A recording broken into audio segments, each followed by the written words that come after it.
behavior. For example, material culture.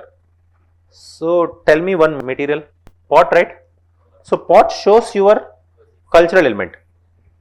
Pot shows your, అంటే ఇప్పుడు పాట్లో paintings ఉండి పర్ఫొరేటెడ్ ఉండి కొంచెం రిచ్గా పాలిష్గా ఉందనుకో, దట్ కల్చర్ ఈస్ అడ్వాన్స్, అంతే కదా.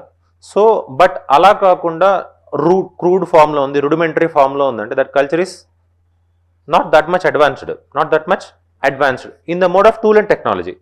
బట్ అల్టిమేట్లీ ఇక్కడ డిజైన్స్ ఉన్నాయి అనుకోండి, సమ్ ఎక్స్ డిజైన్స్ ఉన్నాయి.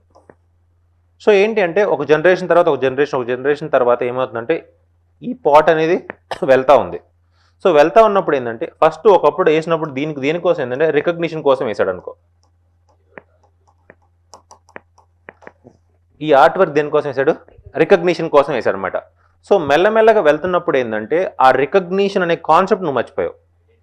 దేనికి వేసావు రికగ్నిషన్ కాదు. బట్ జనరల్గా ఏంటంటే ఆ ఇంట్లో ఉంది, ఆ బొమ్మ వేయాలి, ఈ బొమ్మకి అంతే. జనరల్గా పాస్ చేసుకుంటూ వెళ్ళిపోతాం. అంటే జనరేషన్స్ పోయేకుంది ఏంటంటే నీడ్ అనేది వెళ్ళిపోద్ది, దాని యొక్క నీడ్ వెళ్ళిపోయింది అనమాట. అల్టిమేట్ ఇందాక చెప్పాను కదా, టాటూస్ మీకు గుర్తుంది, అపటాని ఉమెన్ వేర్ టాటూస్ గుర్తున్నాయి కదా. రీజన్ ఏంటి,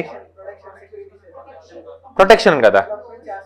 ఎలోప్మెంట్ చేసిన ప్రొటెక్షన్ అనమాట. ఇప్పుడు లేటర్ పార్ట్లో ఎలోప్మెంట్ మొత్తం వెళ్ళిపోయింది, but still they are carrying it. దానివల్ల ఏమవుతుంది, ఆపర్చునిటీస్ రావట్లేదు అనమాట. అంటే కల్చరల్ సర్వైవల్స్.